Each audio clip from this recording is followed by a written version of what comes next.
네, 우리 하나님 말씀 같이 보겠습니다.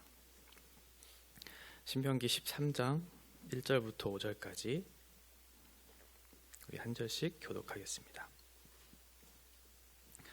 너희 중에 선지자나 꿈꾸는 자가 일어나서 이적과 기사를 내게 보이고 그가 내게 말한 그 이적과 기사가 이루어지고 너희가 알지 못하던 다른 신들을 우리가 따라 섬기자고 말할지라도 너는 그 선지자나 꿈꾸는 자의 말을 청종하지 말라. 이는 너희의 하나님 여호와께서 너희가 마음을 다하고 뜻을 다하여 너희의 하나님 여호와를 사랑하는 여부를 알려하사 너희를 시험하심이니라. 너희는 너희의 하나님 여호와를 따르며 그를 경외하며 그의 명령을 지키며 그의 목소리를 청종하며 그를 섬기며 그를 의지하며 함께 읽겠습니다. 그런 선지자나 꿈꾸는 자는 죽이라.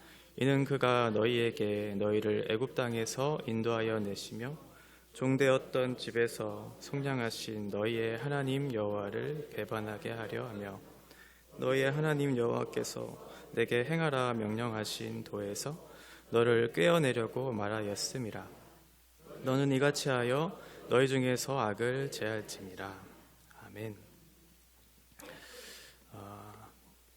신명기 13장 앞에 있는 12장 본문의 말씀은 가나안 족속, 이 족속들을 쫓아내야 하는 이유들에 대해서 설명을 했었는데요.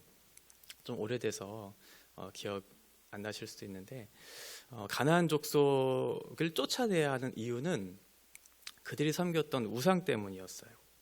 너무 많은 우상들이 있었기 때문에 그 우상들을 제거했어야 됐죠. 그들은 여러 산들 그리고 나무 아래 그곳에 신이 존재한다고 생각을 해서 그곳에 신상들을 아주 많이 만들어 놨었거든요. 그래서 하나님께서 이스라엘 백성들에게 했던 요청은 뭐냐면 그들이 가지고 있었던 신상들 이런 것들을 다 진멸하라. 하나도 남김없이 진멸하라. 이렇게 요구하셨었어요. 왜냐하면 하나님께서는 이스라엘을 통해서 그 가나안 땅이라고 하는 그곳에 하나님의 정의를 세우기를 원하셨거든요. 근데 그 정의를 세우기 위해 필요한 조건이 우상을 제거하는 것이 첫 번째였다라고 하는 거예요. 하나님께서 이스라엘 백성들을 택하신 이유는 이제 너희들이 그 땅에 가서 구별된 백성으로 하나님의 거룩하심이 어떠한 것인지를 드러내도록 거룩한 책임감을 가지고 이제 그 땅으로 들어갔거든요. 그러면 그 책임을 다할 수 있도록 이제 시작의 단계가 우상을 제거해야 된다라고 하는 거예요. 가나안 땅에 들어갔더니 아니나 다를까 수많은 우상들이 있었겠죠. 우상들이 기다리고 있어요.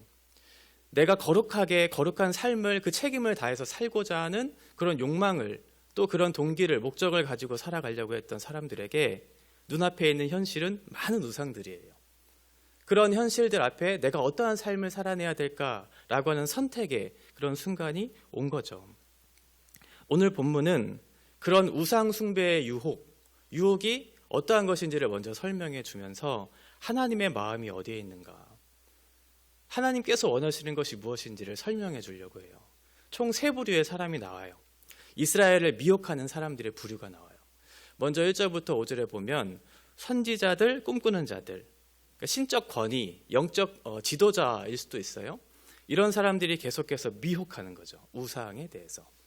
또 한 명은 또 하나의 부류는 6절부터 11절까지 우리의 가장 가까운 가족들, 친구들이 이제 미혹하는 거예요. 우상을 섬기라. 마지막 12절부터 18절은 성읍의 불량배들. 불량배라고 표현된 이 사람은 대단한 권력을 가진 사람이에요. 그러니까 세상을 지배하는 통치할 수 있는 그런 힘을 가진 사람들이 계속해서 압박하는 거죠. 우리가 따르고자 하는 질서에 순응해라. 이렇게요. 이 세 부류의 사람들이 이스라엘을 향해서 계속 유혹하는 거예요. 너희가 따르는 그 여호와의 신 말고 그 신 말고 더 좋은 신이 있어. 그 신을 따르도록 계속해서 우리를 유혹하는 일들이 있는 거예요. 오늘 내용은 굉장히 간단해요. 왜 이런 미혹을 주셨을까? 왜 이런 사람들을 옆에 붙이셔서 이 미혹이라고 하는 그런 시험을 당하게 하셨을까? 그 이유는 3절에 나와 있어요. 3절 보시면 너희가 마음을 다하고 있는지 그리고 너희의 뜻이 무엇인지 그것을 이 하나님을 사랑하고 있는 것으로 나타나고 있는지를 이제 확인하기 위해서 우리에게 우상이라고 하는 것들을 계속해서 유혹으로 이렇게 주시는 거죠. 우리가 평안할 때, 아무것도 없을 때, 버릴 것이 없을 때는 이런 유혹이 찾아와도 크게 흔들리지 않을 수 있거든요. 그런데 내가 뭔가를 소유했어요. 뭔가를 버릴 것들이 이제 생겨나기 시작했어요. 그러면 어떤 유혹이 찾아왔을 때 흔들리잖아요. 지금 가나안 땅이 바로 그런 곳이었다는 거예요. 광야는 어떠한 곳이냐면 아무것도 없는 거예요. 그래서 이스라엘 백성들이 먹을 것도 없고 물도 마실 수 없는 상황에서 지금 누구를 의지해야 하냐면 하나님만 의지해야 하는 상황이죠. 하나님만 의지해야 먹을 것이 있고 하나님만 의지해야 마실 수 있거든요. 그리고 하나님만 의지해야 내가 어디로 그 길을 걸어가야 할지도 알아요. 낮에는 구름기둥, 밤에는 불기둥으로 우리를 인도하시고 지키시는 하나님. 그러니까 이스라엘 백성들에게 있어서 광야라고 하는 것은 선택권이 없는 거예요.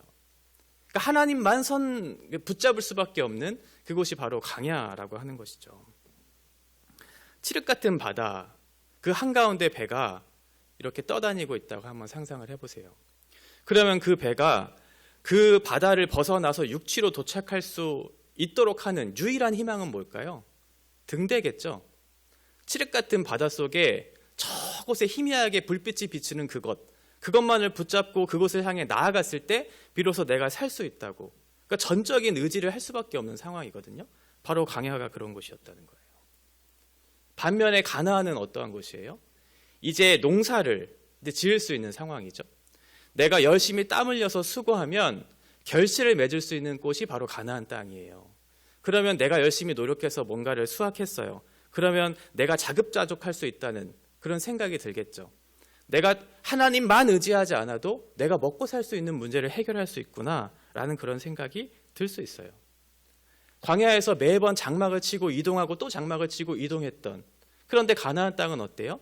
이제 더 이상 이사할 필요가 없어요. 내 집이 마련되었죠. 더 이상 떠나지 않아도 되는 정착할 곳이 생겼어요. 마음의 안정, 생활의 안정이 있는 그곳이죠. 그리고 광야에서는 하나님만 계셨잖아요. 하나님만 의지할 수밖에 없는 곳이었는데 가나안이라고 하는 곳은 무수한 신들이 있는 곳이에요. 여러 가지 유혹이 우리에게 찾아올 수 있는 그런 장소라는 거죠. 이 신을 우리가 따르면 우리에게 이런 복이 주어질 거야. 또 이 신을 따르면 우리에게 이런 복이 주어질 거야 라고 하는 그런 수많은 선택을 할 수 있는 장소가 바로 가나안이라고 하는 곳이죠. 이런 상황 속에서 너희가 살아가는 세상 속에서 너희가 살아가는 수많은 미혹, 유혹의 상황 속에서 너는 어떠한 선택을 할 것인가? 네가 가지고 있는 마음, 네가 생각하고 있는 그 뜻, 그것이 정말 네가 하나님을 사랑하는 것으로 나타나고 있는가를 지금 하나님께서 알고자 이 유혹이라고 하는 그 일들을 계속 우리에게 주신다고 말씀하고 있죠. 하나님께서 우리에게 이것을 준 이유는 뭘까? 또 우리가 그 하나님을 사랑하는 것이 어떻게 나타나야 할까?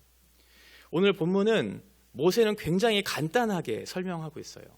간단한데 명확해요. 저는 이게 성경이 참 좋은 책이라고 생각하는 이유가 뭐냐면 굉장히 간단하게 서술하고 있는데 그 뜻이 너무나 명확해요. 흔들리지 않아요. 헷갈리지 않아요. 오늘 본문도 그래요. 모세는 이스라엘 백성들에게 이렇게 전달하고 있는 거죠. 다른 신을 섬기자고 하는 그 요구들, 그것들을 완벽하게 제거해라. 조금의 불씨도 남기지 마라. 누룩을 조금이라도 너희에게 두지 마라. 그것이 퍼지고 퍼져서 너희에게 올무가 될까 내가 두렵다.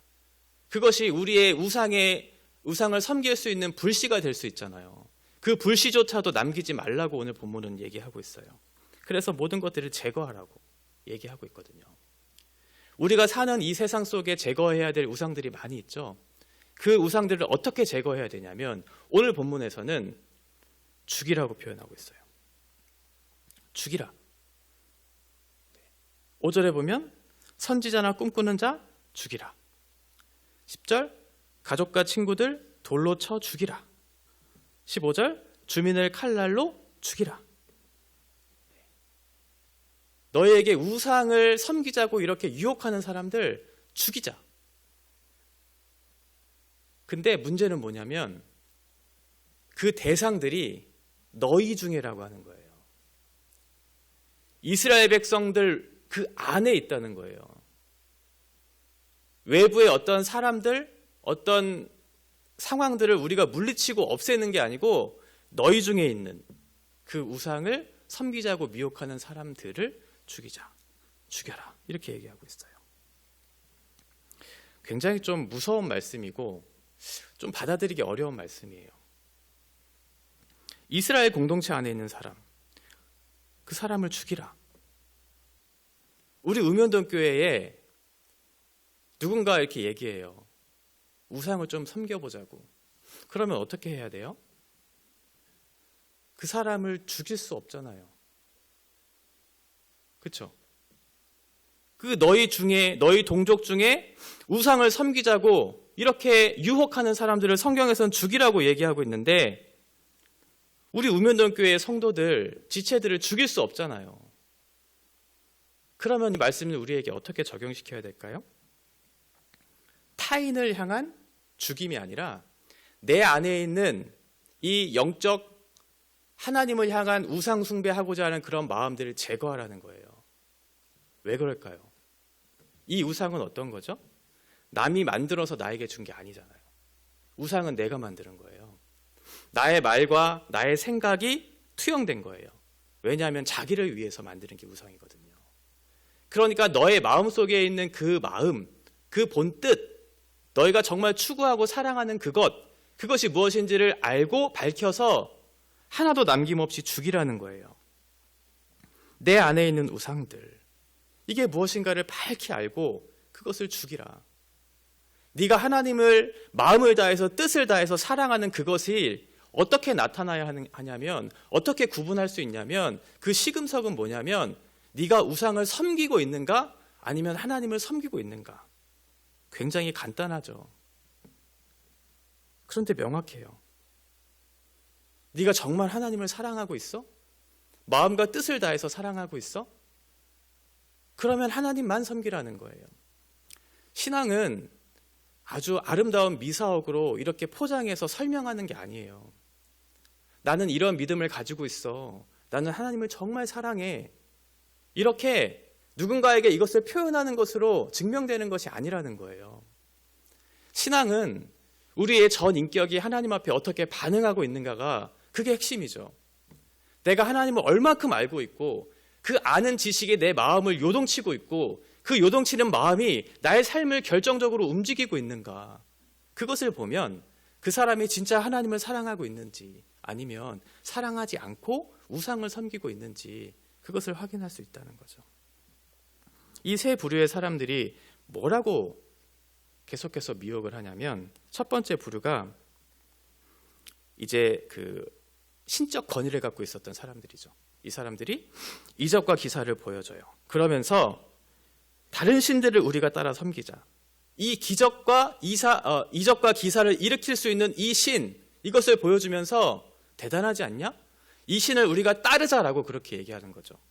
이거 왜 얘기하는 걸까요? 이 이적과 기사를 사람들에게 보여주면 우리가 이렇게 생각할 수 있잖아요. 아, 그것이 진리이구나. 그것이 선한 것이구나. 그렇게 생각할 수 있잖아요. 그런데 그게 아니라는 거예요. 그렇게 이적과 기사가 너희에게 보여지면 그것이 너희에게 진리가 되고 그것이 너희에게 선이 되어야 하는, 너희가 정하는 방식으로 하나님의 일을 그렇게 정해져야 하는 그런 일이 아니라는 것을 설명하려고 하는 거죠. 두 번째는 가족과 친구들. 민족의 신들을 우리가 가서 섬기자.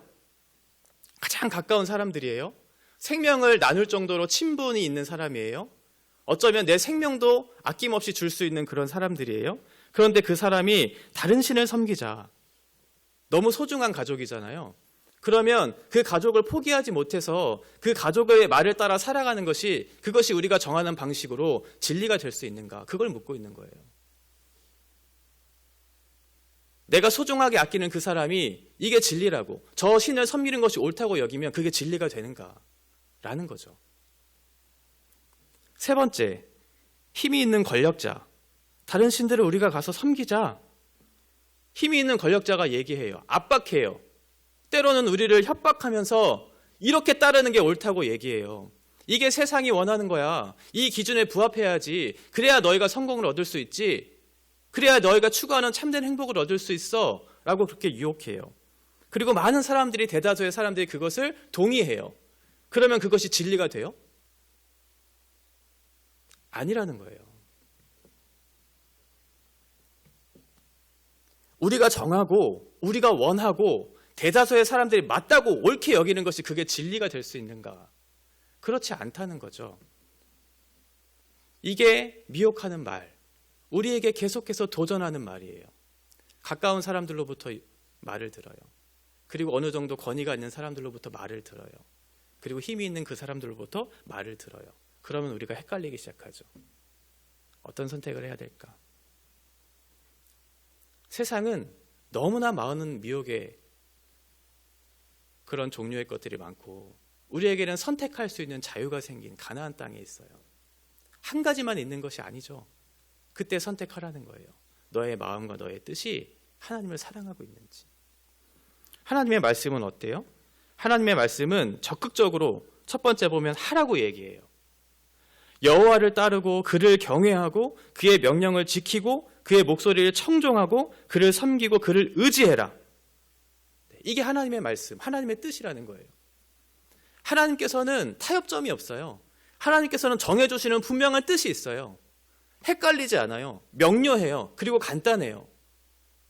하나님을 사랑하고 하나님의 뜻을 따라 살아가는 것, 이것이 너희가 해야 되는 적극적인 것이다. 그의 명령에 청종하는 것이 네가 해야 될 것이다.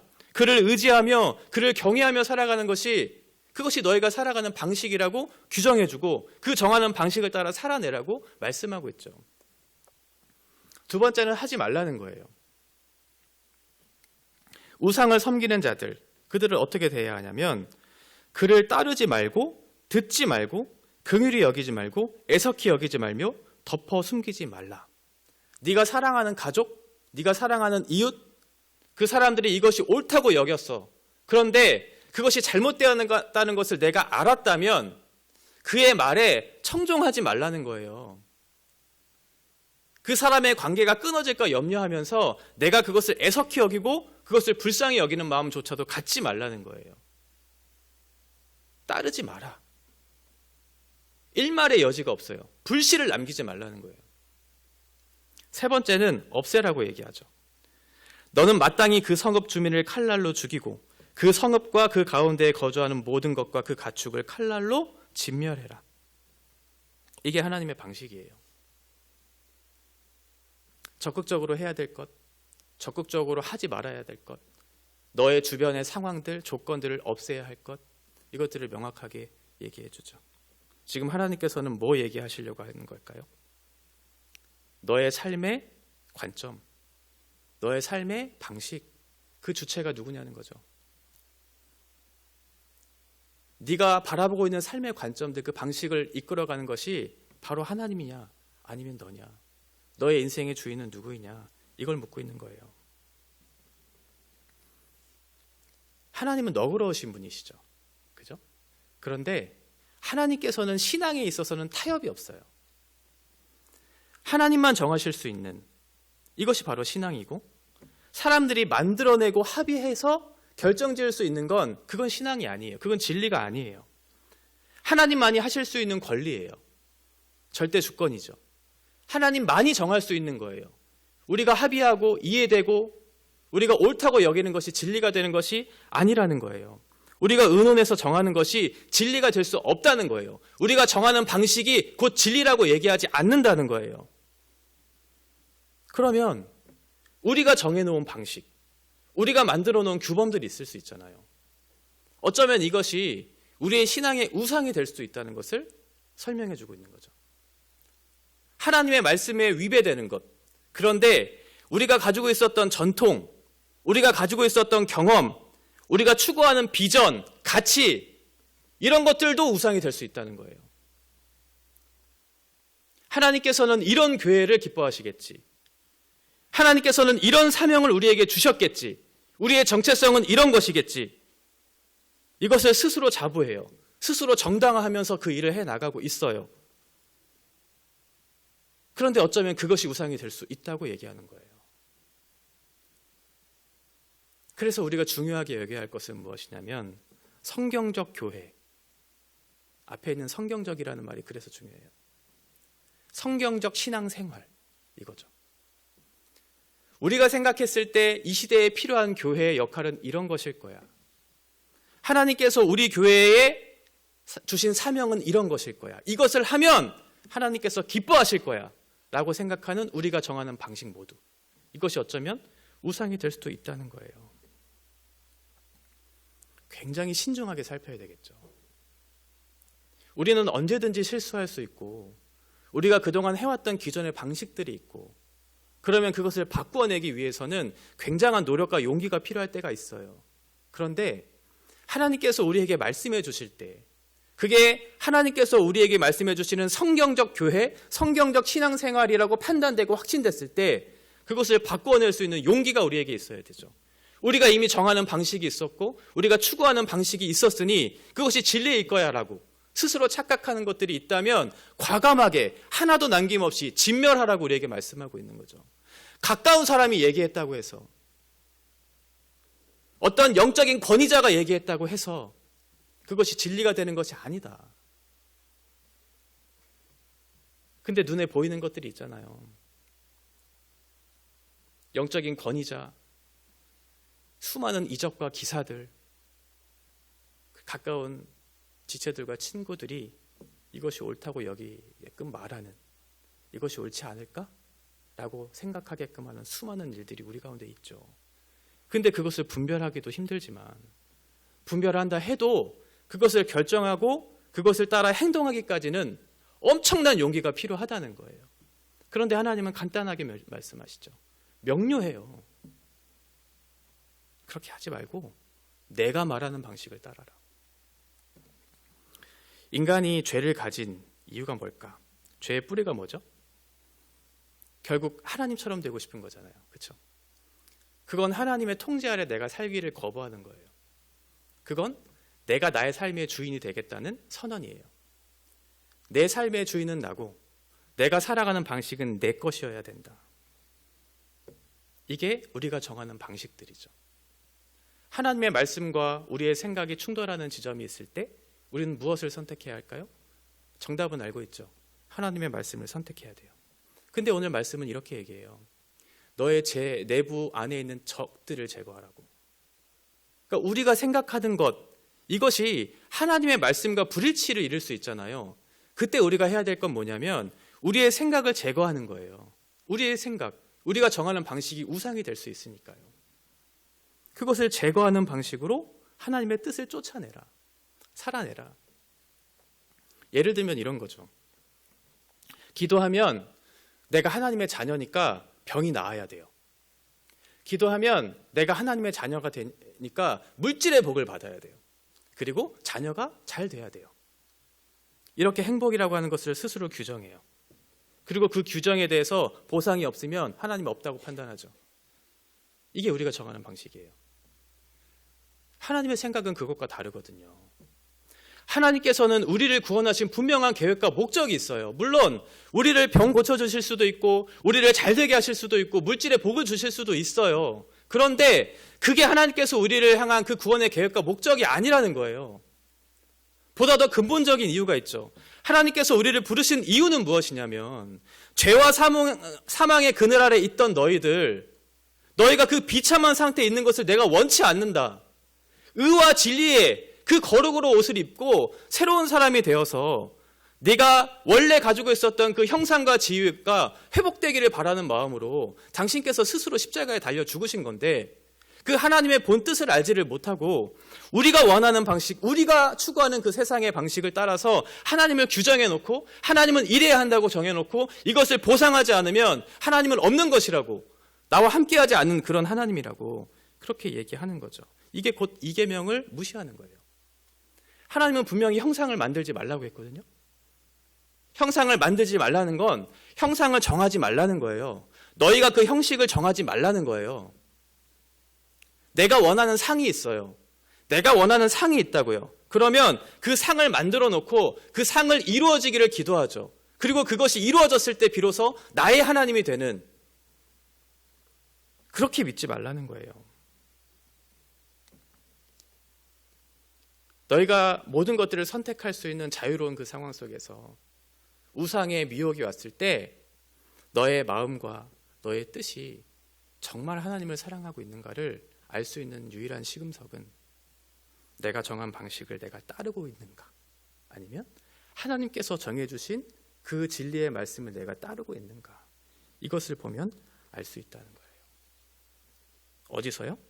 세상에서요. 가나안에서요. 자유하고 선택할 수 있는 그 유혹이 있는 그 땅에서 너의 마음이 어디에 있는지, 너의 뜻이 어디에 있는지, 너희가 정말 하나님을 하고 있는지, 그 시금석의 장소는 바로 가나안, 세상이라고 하는 거죠. 진짜 신앙은 여기서 드러나는 거예요. 그래서 이스라엘에게 있어서 이제 신앙의 싸움이 시작된 거죠.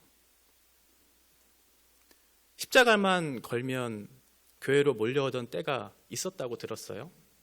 네. 저는 그 세대는 아닌데 십자가만 걸면 많은 사람들이 교회로 몰려왔던 그런 시대가 있었다고 해요. 그때는 예수 믿는 사람들의 모습, 진리가 무엇인지 물론 중요했겠지만 그보다 더 중요한 어떤 요소들이 작용했다고 들었어요. 그런데 지금은 달라요. 세상은 우리에게 요구해요. 진짜 예수 믿는 게 뭔지 좀 보여줘라. 거룩하게 사는 게 뭔지, 구별되게 사는 것이 뭔지, 교회답게 행동하는 것이 뭔지, 성도답게 살아가는 것이 무엇인지 좀 보여줘라. 진짜 신앙을 한번 보여줘라.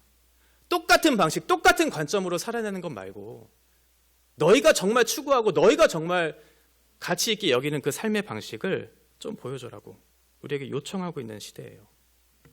어떠한 면에서 초대교회, 초대 한국교회에서는 이런 부분들에 있어서 성공했죠. 지금보다 더 힘들고 어려운 상황 속에서도 그 신앙을 잃지 않으려고 그렇게 애쓰며 하나님을 붙들며 살아왔던 수많은 믿음의 선진들이 있었어요. 밤을 새가면서 밥을 굶어가면서 간절히 주님을 붙들었던 그런 믿음의 사람들이 있었죠. 그런데 지금은 어때요? 너무 풍족하죠. 먹고 사는 문제가 해결되고 마음의 어려움들이 많이 사라지니까 하나님을 붙드는 그런 믿음이 점점 사그라들고 있죠. 유럽의 교회가 텅텅 비었다는 소식을 많이 들었을 거예요. 우리도 유럽의 교회처럼 안 된다는 보장이 없어요. 하나님께서는 언제든지 우리의 한국교회의 촛대를 옮기실 수 있는 그런 분이시거든요. 너의 마음이 어디에 있는지, 너의 뜻이 어디를 향하고 있는지, 정말 나를 사랑하고 있는지, 하나님께서는 지금 그걸 보고 계시고 아직 그 촛대를 옮기지 않고 계세요.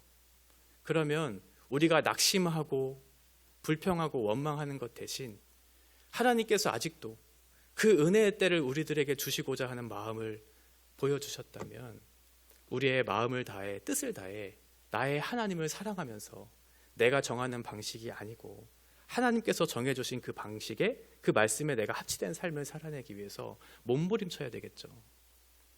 신앙은 미사어구가 아니라고 말씀드렸어요.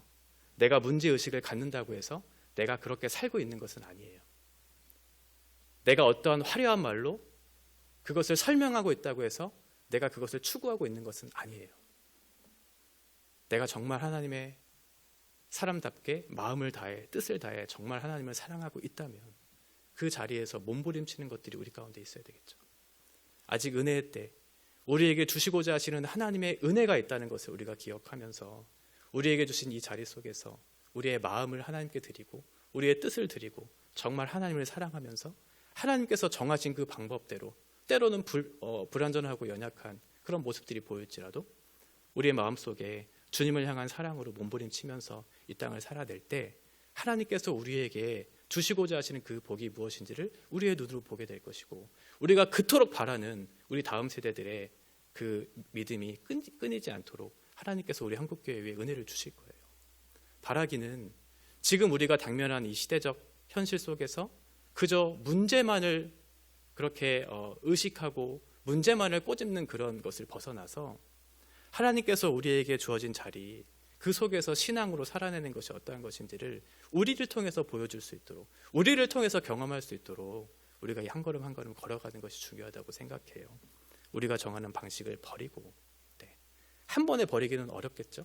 조금씩 그것들을 버려가면서 하나님께서 원하시는 것들을 채워가면서 주님과 동행하는 삶을 살아내는 저 여러분 되시기를 바랍니다.